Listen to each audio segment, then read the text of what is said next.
Thank you for watching our video. Please give us a big like, subscribe to our channel for new videos every day with amazing cars. Leave us your opinion in the comment section on the video. Thank you. A decade ago, the dual-clutch transmission was being feted as the gearbox of the future, but now the view over the gear-swapping landscape looks very different as manufacturers increasingly return to conventional automatics. For instance, the new Audi RS5 and BMW M5 have both switched to 8-speed torque converter gearboxes, each supplied by transmission giant ZF, whereas their predecessors packed dual-clutch transmissions. The recent Beijing auto show gave CD a chance to talk to a man who is almost uniquely qualified on the subject, Aston Martin CEO Andy Palmer. That's because the 54-year-old British engineer began his career with now defunct clutch and brake supplier Automotive Products in the UK, where he worked on one of the very first working dual-clutch transmissions before starting the rise that would take him to become Nissan's head of product development and eventually head of Aston Martin. An inquiry into why the ZF automatic was chosen for the new Vantage, replacing its predecessor's lurching automated manual transmission, produced the prediction that all electronically controlled clutched gearboxes are living on borrowed time, be they single-clutch automated manuals or dual-clutch automatics. "I've never been a great fan," Palmer said. "I worked on some of the very first dual wet-clutch gearboxes back in the early 1980s, and I saw how they evolved.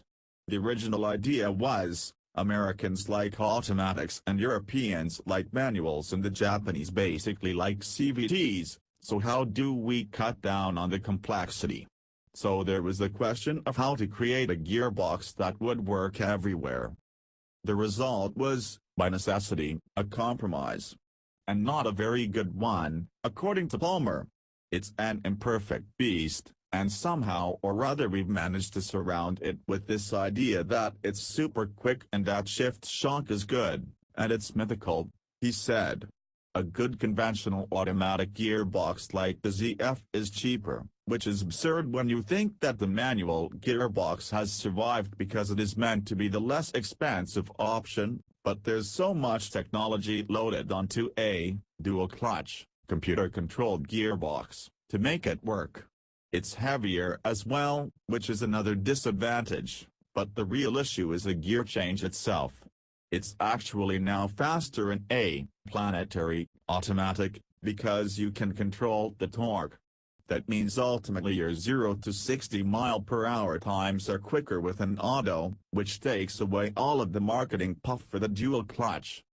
Palmer says that Aston's policy will remain that of using either a conventional automatic tuned for speed or, for the decreasing number of buyers who want one, a conventional manual gearbox in some models. "Would we ever use a dual clutch? I think that's very unlikely, and I think that lots of other people are coming to that conclusion as well.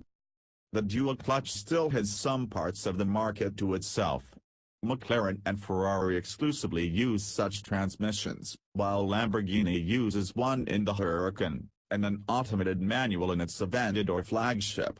Further down the market, Volkswagen Group remains the biggest fan of dual-clutch transmissions, using them extensively in VW products. Porsche also helped to popularize what it calls the PDK, Porsche Doppelkolongetriebe, which means Porsche dual-clutch gearbox, by using them in its race cars starting in the early 1980s. The Cayenne SUV is the only Porsche to use a planetary automatic with a torque converter. Volvo's innovative new 3-cylinder hybrid powertrain is also based around the use of a dual-clutch gearbox to blend the gasoline and electric sides of its powertrain. While stressing he can only speak for Aston, Palmer believes the clutched gearbox is going to progressively lose ground to the torque converter-equipped automatic it was supposed to replace. 10 years ago, it still looked like the transmission of the future. Now it is starting to look like the transmission of the past. Thank you for watching our video. Please give us a big like, subscribe to our channel for new videos every day with amazing cars. Leave us your opinion in the comment section on the video. Thank you.